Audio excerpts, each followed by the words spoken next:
Bienvenidos. Hoy vamos a hablar sobre un libro que se escribió desde el calor, de la experiencia física y desde el silencio. El extranjero de Albert Camus. Y lo vamos a acompañar con música que nos permita interpretar este libro. Para mí, este es un álbum que ayuda a darle perspectiva a la obra de Camus.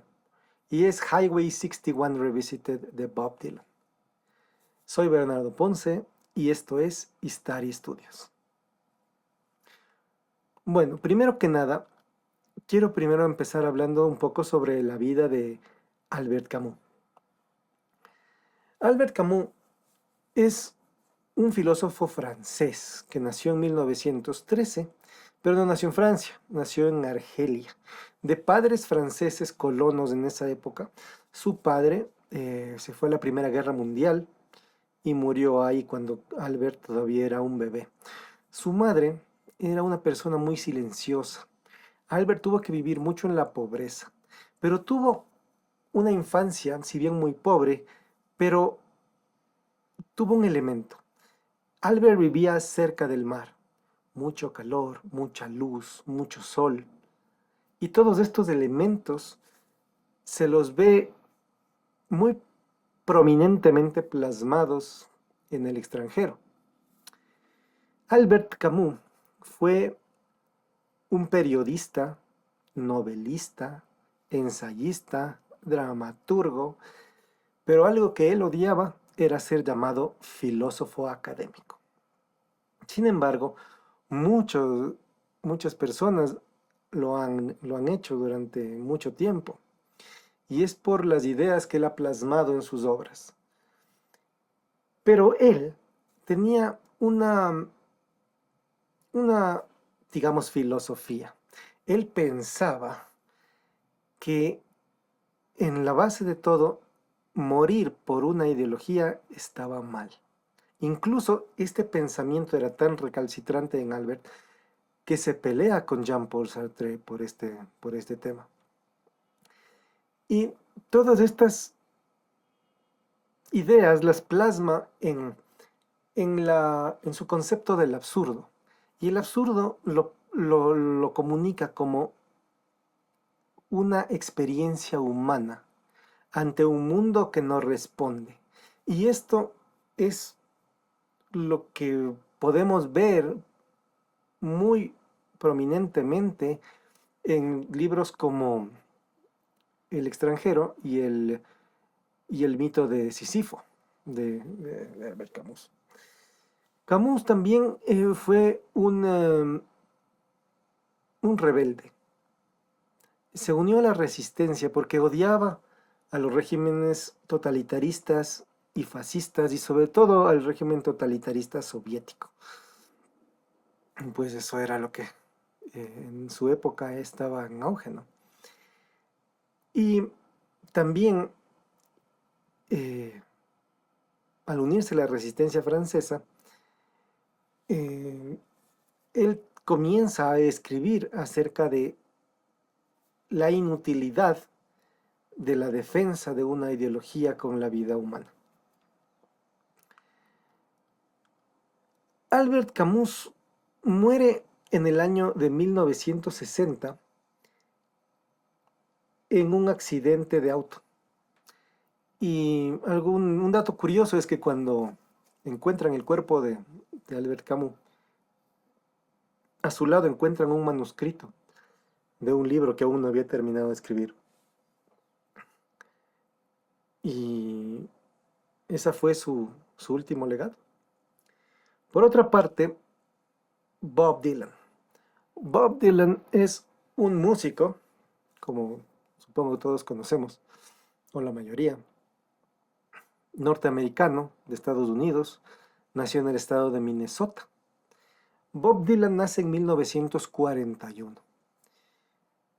Viene de una familia no acomodada, pero clase media.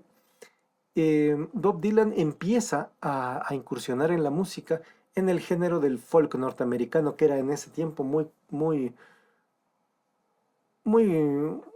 estaba muy de moda. sobre todo en la comunidad hippie de la época, en los años 60 por ahí. Bob Dylan empieza a tener fama y empieza a ser muy reconocido y empiezan a buscarle como que la voz de su generación, pero él se aleja de esto, se aleja del folk, se aleja de todas estas influencias, no le gustaba que le vean de esa forma. Así como Camus, no le gustaba que le digan que era un filósofo académico, a Dylan no le gustaba que le digan que es la voz de su generación. Y esto provoca que Dylan se comience a alejar. Entonces, en cierta parte de su carrera, él habla de que en sus canciones él no busca explicar nada, él no busca dar moralejas, no busca absolutamente comunicar un mensaje ético. Pero mucha gente lo interpretó así y sus canciones van por ahí, así esa no haya sido su intención. Algunos de sus, no sé si detractores, llamarlos detractores, pero al final de cuentas de gente que, que tal vez no estaba muy de acuerdo con esta línea que llevaba Bob Dylan, llaman a la voz de Bob Dylan, le dicen que no es una voz bella, no es una voz perfecta, no es una musicalmente trabajada, educada en un ambiente clásico, digamos, y que obviamente no busca agradar. En cambio, sus fans hablan de que es precisamente eso lo que les agrada de la música de Bob Dylan. Su voz es muy humana, su voz es quebrada y muy irónica. Entonces, esta característica, y por eso la traigo a colación, es algo que se conjuga muy bien con Albert Camus, porque Camus eh, busca que no haya una solemnidad en la vida y en los hechos y en los actos, y busca representar una verdad áspera, dura, cruda, ¿no? Que se parece mucho al mensaje de Dylan y a su estilo irónico y a su estilo eh, muy humano, ¿no es cierto? Quebrado, roto. Entonces, aquí es donde se hace un match entre la música de Dylan y las obras de Camus, principalmente El extranjero, que es lo que estamos hablando en este episodio. El extranjero describe la experiencia física, el sol, el cuerpo. También describe la mente, el silencio, la falta de emociones. Eh, el- y parte de esa falta de emociones nace la aceptación ante hechos que no podemos evitar, como la muerte. Y en cambio, Bob Dylan habla de su experiencia humana, de la calle, de la caída, de la depresión, de levantarse, de seguir luchando. Lo habla irónicamente, habla sobre la ironía, habla sobre la resistencia a un régimen. Ambos rechazan explicaciones sobre su experiencia física. Ambos rechazan el hecho de ofrecer consuelo. Ambos rechazan romantizar la vida y ambos hablan de cierta aceptación, de no quitarle esta experiencia a la gente y hablarle con la verdad. Eso es lo que buscan estas dos cosas, estos dos autores. Pero asimismo hay otro tercer elemento que nos gusta hablar aquí, que ayuda a comunicar este mensaje y acompañar esta lectura para nosotros, ¿no es cierto? Y es la música. Y es la experiencia de escuchar esto mientras leemos. Y es este medio que es la música que nos permite que lo que sale de un autor llegue a nuestros oídos a través de los parlantes o de los audífonos. Y esto es justamente la producción. La producción de esta música hace que nos comunique algo, permite, lo mejora, lo traslada. Entonces, para este disco, el Highway 61 Revisited de Bob Dylan, hay que hablar un poco de la producción también. Eh, el productor de este disco se llamaba Bob Johnston. Este era un productor muy prolífico en su época, ¿no? Bob Johnston nace en 1932 y lastimosamente muere en 2015. Es una persona que nace en Texas eh, y trabajó toda su carrera para los Columbia Records. En esa época, Columbia Records era una de las más grandes disqueras en el mundo. Luego fue adquirida por CBS. Bob Johnston tiene entre las personas que ha grabado en su carrera, tiene a Bob Dylan, tiene a Johnny Cash, tiene a Leonard Cohen, grandes artistas de la época y sobre todo de los géneros como el folk y el rock de esa época. Bob Johnston tiene un detalle muy importante, tiene una técnica de grabación que va muy bien con esta comunicación de este disco. Y es que tiene una filosofía de grabación de tomas largas. O sea, deja al artista que se exprese, graba absolutamente todo, no interrumpe, no corta, no graba, no hace que el artista esté grabando overdub sobre overdub. Y también algo muy importante, no interviene tanto en los arreglos, no está sugiriendo al extremo. Tal vez es muy poco intervencionista, ¿no? No está diciendo aquí te falta esto, hagamos lo otro, no, más bien deja que el artista sea quien se exprese. Y por eso también son las tomas largas, crudas. Y su sonido también es, al ser de tomas largas, es muy ambiental y atmosférico, porque capta mucho la reverberación del cuarto, el ambiente, los instrumentos se filtran de micrófono en micrófono. Y es algo muy característico de Bob Johnston. En esta foto nosotros podemos ver a Bob con Bob Dylan después de haber grabado alguno de sus discos, en la que Bob Dylan le dedica la foto, le firma la foto a Bob Johnston. Bob Johnston es el personaje que está a la derecha de la foto. Entonces,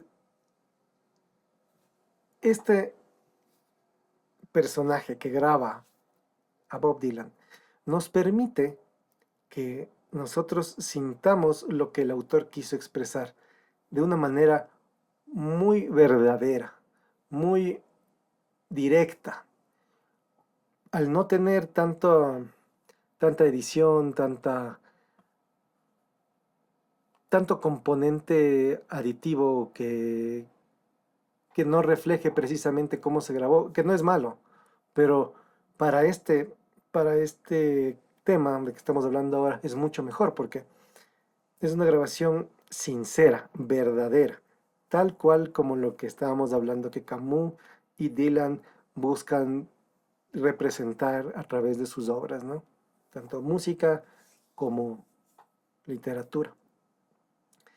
Entonces, eh, Bob Johnston tampoco comparte esta filosofía de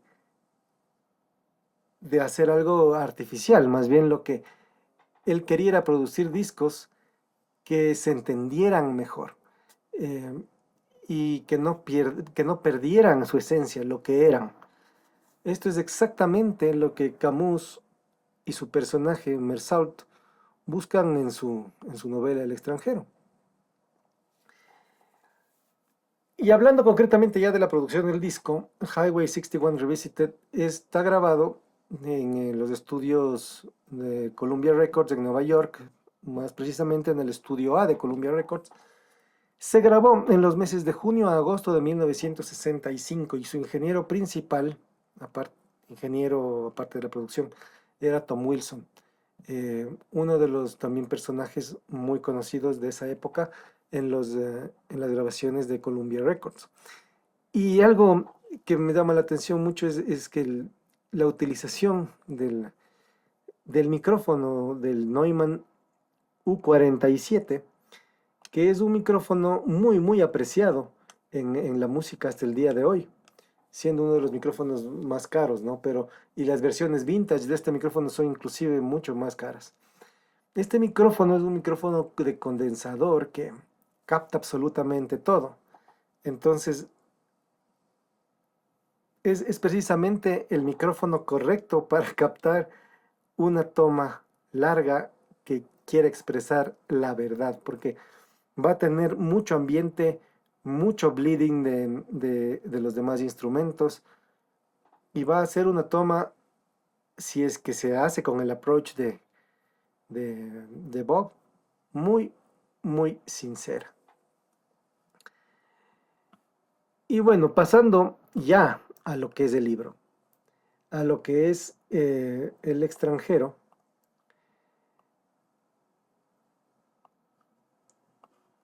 El extranjero de Albert Camus para mí se divide en tres partes principalmente. La primera parte, que es donde hablamos de la muerte de la madre, en donde algo muy importante sucede, que es que Mersault, que es el personaje, no llora, no expresa sentimientos. Y esto le sorprende mucho a la gente que está ahí en el funeral, porque no entienden cómo el hijo no puede sentir absolutamente nada o no expresar absolutamente nada. Y esto va a ser muy importante después, en la etapa del juicio. Entonces, en esta etapa también el personaje conoce a Marie, que sería su amante, digamos. Eh, la persona que está a su lado durante el suceso más representativo de la historia pasa. Y luego de esto viene justamente este suceso que es el asesinato, que sería la segunda parte para mí de esta obra. Y en el asesinato hay que destacar ciertas cosas que suceden en este libro. En este asesinato, eh, nosotros lo presenciamos desde el punto de vista de Mersault, del personaje principal. Y al presenciarlo desde ahí, vemos que no existe una motivación para este asesinato. No existe odio, no existe un plan, no existe una sensación de acabar con la vida de la persona, no existe un remordimiento. Es como lo que dice, es una ola más, es como que pasara una ola, es un suceso más. Y esta es una de las cosas más radicales del libro y que son más importantes en el punto que quiere resaltar Camus. En este punto de la falta de sensaciones de motivación, él resalta el hecho de que el mundo no reacciona, el mundo no dice nada. Eh, él mató a una persona y el mar siguió yendo y viniendo, el sol siguió alumbrando, el viento siguió corriendo, nada pasó. ¿Por qué? Porque eso no tiene sentido para el mundo. Eso es lo que quiso decir Camus. No tiene lo que para nosotros tiene un valor, lo que para nosotros tiene un sentido, para el mundo no. El mundo no reacciona. Y eso nos lleva a la siguiente parte, a la parte, a la parte del juicio, ¿no es cierto? Le aprenden al personaje y les llevan al juicio. Y esta parte es donde nos aclara y nos pone, nos resalta, sería la palabra, este aspecto del que estábamos hablando. Porque el juicio per se no se basa en una, en una discusión legal, no se basa en una discusión acerca de derechos y obligaciones, no se basa en un concepto de justicia, ni siquiera de justicia social. El concepto primordial para el juez, que es nuestro primer eh, actor moral del libro, es el hecho de que Mersault no mostró, no exteriorizó una un sentimiento, una sensación, un arrepentimiento. Ni siquiera exteriorizó pena, no lloró, no se preocupó, no se desesperó.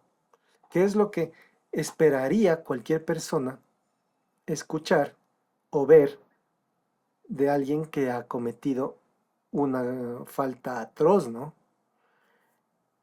Y en eso se enfoca. No es en realidad el hecho de que matar está mal. Lo que está mal es no jugar este juego del sentido social que lo llama así Camus, que es el hecho de exteriorizar algo para hacer ver que existió pena y arrepentimiento. Así esta cosa no haya sido verdad. El hecho era el demostrar, no el de ser sincero y verdadero. Y esto también se conflictúa con nuestro segundo actor moral, que es el abogado. El abogado también cae en una sensación de desesperación y le dice a Camus, a Mersal, perdón, le dice, tienes que demostrar algo, no entiendo cómo no puedes demostrar algo, o sea, eso es lo que quiere el juez, hazlo, pero no pasa. Y obviamente le condenan a muerte, ¿no es cierto? Al personaje. Y aquí pasamos a la parte final, que para mí la parte final es muy filosófica. En la parte final, el Mersault se topa con tanto su yo interior y con nuestro tercer actor moral, que es un sacerdote. Entonces, aquí viene la parte en donde Camus quiso explicarlo desde la parte social, moral, legal y últimamente desde la parte ético-religiosa, el hecho de no tener una, un sentido, de la que las cosas no tengan un sentido y que tengan una especie de fatalidad, ¿no? Entonces, en la primera parte lo que sucede es, en esta última parte, es que Bersolt se confronta con él mismo, se confronta con su realidad. Él va a morir. Y mientras lo hace, él no llora, no se desespera y más bien deja de resistirse y acepta este absurdo, este, este final inevitable. Y siente una alegría muy extraña, ¿no? Muy extraña para el resto, pero para él le desata esta comprensión y esta aceptación, le desata alegría y felicidad. No hay una rendición per se, no es que el personaje se rinde, más bien todo lo contrario, y esto se evidencia en la confrontación con el sacerdote. Pero a la vez no hay esperanza, y y no por nada más que simplemente lo que hay ahí es una presencia total del individuo en el momento. Entonces, cuando llega nuestro tercer actor moral de la historia, en el cual lo trata de confrontar con, la, con el concepto divino de un acto falto de ética y de moral y de bondad y, y de misericordia y de todo valor moral como es el asesinato de alguien.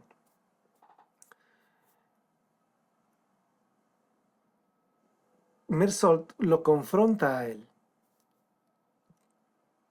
y por esto digo que no se rinde.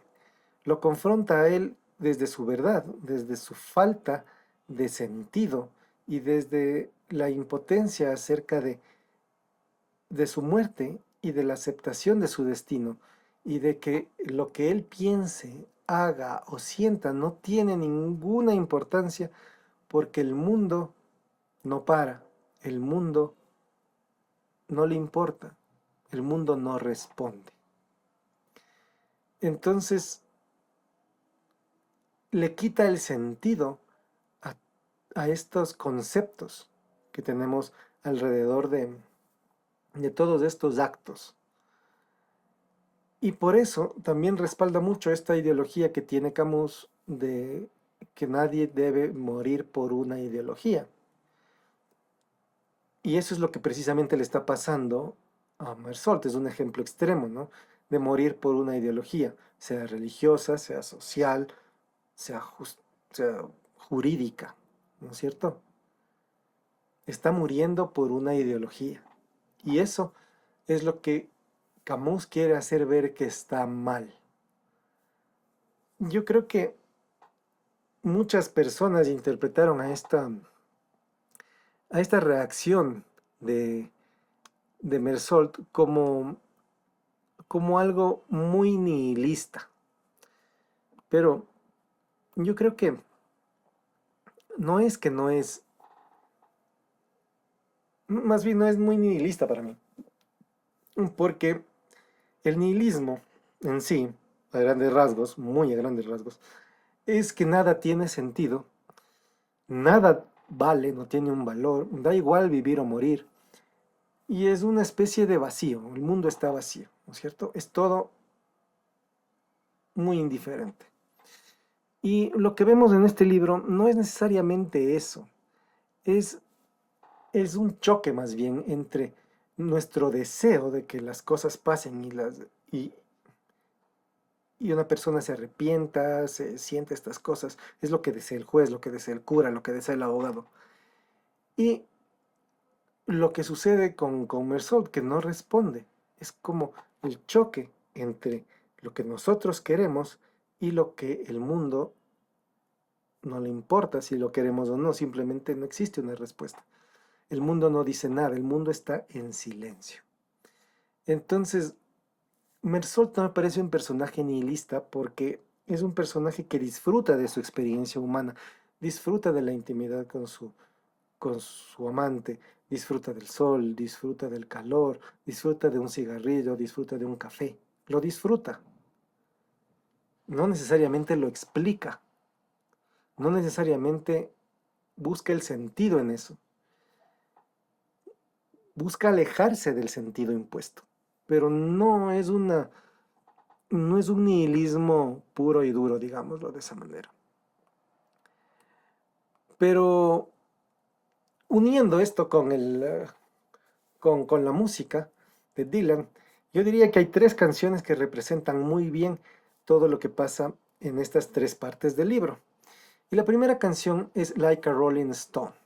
Like a Rolling Stone tiene una línea, unas líneas, unas tres líneas muy representativas en esta canción que dice: How does it feel to be your own with no direction home?